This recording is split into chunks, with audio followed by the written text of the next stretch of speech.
नमस्कार दोस्तों, आप सभी का स्वागत है मेरे चैनल में।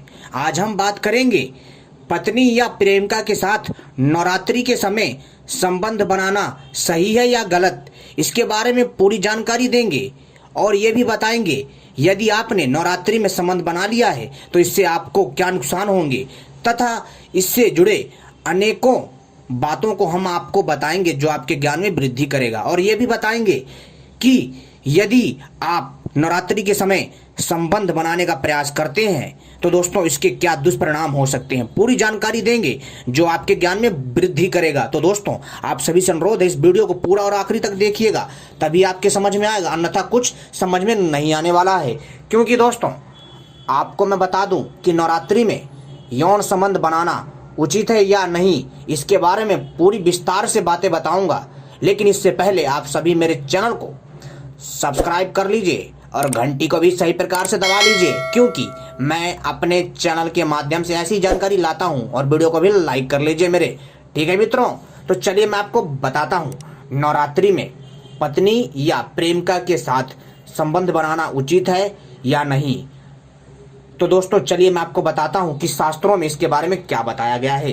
दोस्तों शास्त्रों के अनुसार ये जानकारी दे रहा हूं, आपके बहुत काम आएगी। दोस्तों आपको पता है कि नवरात्रि का समय चल रहा है। नवरात्रि में 9 दिनों तक पूरे विधि विधान से माता के 9 रूपों की पूजा उपासना एवं व्रत किया जाता है। ऐसी मान्यता है कि नवरात्रि में माँ दुर्गा धरती पर आती है और 9 दिनों तक धरती पर निवास करती है। इन 9 दिनों में भक्तजन माता को प्रसन्न करने के लिए पूजा अनुष्ठान और व्रत करते हैं। शास्त्रों के अनुसार नवरात्रि के दिनों में कुछ नियमों का पालन करना बेहद महत्वपूर्ण है, अथवा माता रुष्ट हो सकती है। धार्मिक ग्रंथों के अनुसार नवरात्रि में सात्विक भोजन करना चाहिए, शुद्ध आचरण रखना चाहिए। ठीक है, शुद्ध आचरण जैसे कि मन में गंदे विचार, ठीक, उटपटांग की बातें, उलूल झुलूल की बातें ना हों। ठीक है, नवरात्रि में मांसाहार, जी हाँ दोस्तों, नवरात्रि में मांसाहार के सेवन, दिन में सोने, नाखून काटने और शारीरिक संबंध बनाने को लेकर के सख्त मनाही है, यानी सख्त मना गया है। यानी नवरात्रि में ना तो मांस खाना है, ना ही दिन में सोना है, ना ही नाखून काटने हैं, ना ही शारीरिक संबंध बनाना है, ना ही बाल काटने हैं। इस चीज का ध्यान रखिए। नवरात्रि में शारीरिक संबंध नहीं बनाने चाहिए। इसके पीछे कई आध्यात्मिक और वैज्ञानिक तथ्य जुड़े हैं। जी हाँ दोस्तों, मैं आपको आध्यात्मिक यानी धार्मिक तथ्य भी बताऊंगा और वैज्ञानिक तथ्य भी बताऊंगा। ठीक है, आज के अपने इस वीडियो में हम आपको बताएंगे कि नवरात्रि के दिनों में सेक्स करना उचित है या नहीं। ठीक है, आध्यात्मिक दृष्टि से नवरात्रि व्रत के दौरान सेक्स करना उचित नहीं माना जाता है। ऐसा इसलिए क्योंकि शारीरिक संबंध बनाने या सेक्स के बारे में सोचने से हमारा मन विचलित होता है, जिससे पूजा उपासना में विघ्न आ सकता है। नवरात्रि में पवित्र मन और भक्ति भाव से माता की पूजा करनी चाहिए, और ऐसे में शारीरिक संबंध बनाने से हम शुद्ध मन से माता की पूजा नहीं कर पाएंगे। इसलिए नवरात्रि के दिनों में शारीरिक संबंध ना बनाना ही बेहतर है, और बनाना भी नहीं चाहिए। इसके पीछे एक वजह यह भी है कि ऐसा माना जाता है कि नवरात्रि के दिनों में माँ स्त्री के अंदर निवास करती है, इसलिए नवरात्रि में ब्रह्मचर्य का पालन करना चाहिए, क्योंकि जो स्त्री होती है वो स्वयं शक्ति स्वरूपा होती है। ठीक है दोस्तों, इस चीज का विशेष ध्यान रखिएगा। कभी भी इसलिए स्त्री के साथ संबंध नहीं बनाने चाहिए, क्योंकि पाप लगता है। ठीक, क्योंकि साक्षात शक्ति का वास होता है। अब दोस्तों हम आपको बताते हैं दूसरा कारण। नवरात्रि के व्रत में सेक्स करने की मनाही का एक कारण यह भी है कि व्रत के कारण शरीर में ऊर्जा की कमी रहती है, जिसके कारण पति पत्नी सेक्स के लिए पूरी तरह तैयार नहीं हो पाते। यही भी एक मुख्य वजह है कि नवरात्रि व्रत के दौरान सेक्स नहीं करना चाहिए। इसके अलावा रिसर्च में भी पाया गया है कि सेक्स के दौरान महिलाओं के शरीर से कई हार्मोन्स निकलते हैं, जिससे उनके शरीर में उत्तेजना पैदा होती है। इसकी वजह से उनका ध्यान आध्यात्मिक बातों से भटक सकता है। इसलिए नवरात्रि के दौरान जो है सेक्स के लिए मना किया जाता है।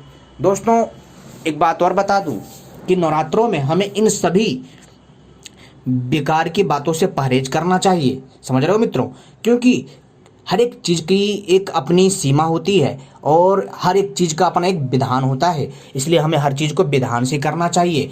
जो मैंने आपको जानकारी दी है मित्रों, ये बहुत ही अद्भुत जानकारी है, आपने देखा होगा। जी हाँ दोस्तों, आपने देखा होगा कई लोग जो है शारीरिक संबंध बना लेते हैं नवरात्रि में, जो कि बहुत ही गलत चीज़ है। जी हाँ, अब कई लोग ये सोचेंगे, जो लोग जो है ऐसे होते हैं, जो लोग कहने का अर्थ है कि बाहर संबंध बनाते हैं किसी और स्त्री के साथ, तो दोस्तों ये चीज़ें बहुत बेकार है। एक चीज़ और मैं बता दूं मित्रों कि एक चीज़ ध्यान रखिए, अगर आप माता रानी का व्रत करते हैं, जी हाँ ध्यान रखिएगा, प्रेमिका के लिए हो या फिर सुहागिन स्त्री के लिए हो, ध्यान रखिए, मेरी बात ध्यान से सुनिए मित्रों, कि यदि मान लीजिए आप शादीशुदा है, माता रानी का पूजन करती हैं और माता रानी का आपने व्रत रखा हुआ है, ठीक है, एक तरफ तो आप अपने पति के साथ है, ठीक है, लेकिन आप उसके बावजूद किसी गैर मर्द के साथ अपने संबंध स्थापित करते हैं, तो दोस्तों इससे आपको बहुत दुष्परिणाम निकलेगा और आपका पूजा करने का कोई आश्चर्य नहीं है। ध्यान रखिएगा मित्रों, यदि कोई ऐसा, ध्यान रखिएगा, जो अपनी पत्नी को छोड़ करके पराई स्त्री या फिर कोई पति अपनी स्त्री को छोड़कर के पराई स्त्री या फिर कोई स्त्री अपने पति को छोड़कर पराये पुरुष के साथ जो है संबंध बनाती है, अनैतिकता के साथ संबंध स्थापित करती है, उसके दुष्परिणाम होते हैं, वह पाप की भागीदार होती है। क्योंकि गरुड़ पुराण में कहा गया है कि जो भी स्त्री पराये पुरुष के साथ या किसी अन्य पुरुष के साथ हर किसी पुरुष को हवस की निगाह से देखती है, उसको इतनी गंदी सजा मिलती है कि वो सोच नहीं सकती है। इस चीज़ का ध्यान रखिएगा, क्योंकि इसका जिक्र गरुड़ पुराण में मिलता है। उसको गंदी योनि मिलती है, यानी उसको ऐसा जन्म मिलता है कि दोस्तों वो हमेशा याद रखेगी और उसकी इतनी गंदी दुर्गति होगी कि आप सोच नहीं सकते। यानी कि कर्म का फल मिलता है, अगर अच्छा करोगे तो अच्छा मिलेगा, बुरा करोगे तो बुरा मिलेगा। मजे के चक्कर में आप जो है पुण्य को ना भूलिए। जी हाँ दोस्तों, इस चीज़ का विशेष ध्यान रखो, किसी के साथ पाप ना करिए। दुनिया में दो ही चीज़ हैं, पाप और पुण्य। यदि पाप के साथ रहेंगे तो तुम्हारा सर्वनाश होना तय है, यदि पुण्य के साथ रहोगे तो तुम्हारा कोई भी सर्वनाश नहीं कर पाएगा। करने का प्रयास करेगा भी तो दोस्तों उसको दंड अवश्य मिलेगा, आज नहीं तो कल जरूर मिलेगा। एक बात और बता दूं मित्रों यहाँ पर कि बहुत सारे ऐसे मित्र हैं, जी हाँ दोस्तों हमारे भी मित्र रहे हैं, और उन्होंने कई बार ऐसी गलतियां कर दी हैं और बाद में उन्हें पछतावा भी हुआ है। लेकिन अगर आपको पछतावा हो गया है और आपने इन सभी समस्याओं से और इन बेकार की चीज़ों से मुंह मोड़ लिया है और आपने जो है इन सब से दूरियां बना ली है, तो ये आपके लिए बहुत अच्छी बात है। गरुड़ पुराण में यहाँ तक लिखा है, जी हाँ दोस्तों, गरुड़ पुराण में यहाँ तक लिखा है कि कोई भी स्त्री हो या पुरुष हो, किसी भी पराये के साथ संबंध स्थापित करती है, उसको दुर्गति मिलती है, उसको इंसानी जन्म जल्दी नहीं मिलता है। जी हाँ दोस्तों, और उसके लिए पाप की भागीदार उसको बनना पड़ता है, और प्लस में समाज में भी उसको सम्मान नहीं मिलता, उसको गंदी नज़र से देखा जाता है। चारों तरफ दोस्तों आजकल वासना ही चल रहा है। जी हाँ, प्यार के नाम पर, प्रेम के नाम पर वासना ही परोसा जा रहा है, और छोटे छोटे कपड़े पहन करके यहाँ वहाँ घूमना, बहुत सारी चीज़ें हैं दोस्तों। नंगापन नहीं फैलाना है। कई लोग बोलते हैं कि जो है छोटे कपड़े पहने तो क्या हो गया, अपनी आंखें जो बंद कर लो, क्या कपड़े नहीं पहने हैं? ऐसे लोग, कई लोग मतलब जो है फालतू की उटपटांग वाले तथ्य रखते हैं, कहते हैं कि जो छोटे कपड़े पहन लिया है तो क्या कर दिया, और जो है मतलब, और ये भी कहते हैं कि तुम्हारी आंखें वहाँ क्यों जा रही है। तो भैया ऐसा है, देखो कपड़े होते हैं तन ढकने के लिए, कपड़ों का निर्माण हुआ तन ढकने के लिए। अब तुम अगर ये कहो कि पहले हम कपड़े कहाँ पहनते थे, तो भैया जानवर में हमें बहुत फर्क है। जानवर तो नंगे भी घूमते हैं, कई लोग जानवर का भी उद्देश्य देते हैं, तो भैया तुम लोग भी नंगे घूमो, क्या दिक्कत है। तो हर चीज़ की एक नियति होती है, एक संस्कार होता है, ठीक है, और कुछ मूल्य होते हैं, इन सबका हमें ध्यान रखना चाहिए।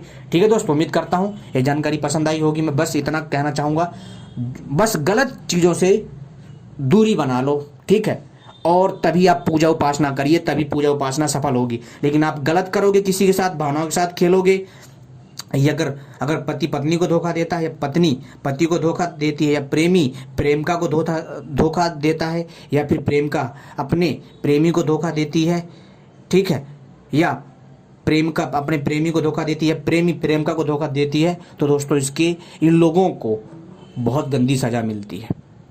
जी हाँ दोस्तों, क्योंकि कर्मा लौट करके आता है, इस चीज़ का विशेष ध्यान रखिएगा। और पूजा अर्चना करके भी कोई फायदा नहीं है। ये लोग चाहे जितना पूजा पाठ कर लें, कोई लाभ नहीं है। जी हाँ दोस्तों, कोई लाभ नहीं मिलेगा, चाहे कितना माता के सामने कितना भी मत्था रगड़ लें। ठीक है दोस्तों, उम्मीद करता हूँ ये जानकारी पसंद आई होगी, और ऐसी जानकारी पाने के लिए आप सभी हमसे जुड़े रहें, और समय समय पर आपको ऐसी ही जानकारी मिलती रहेगी।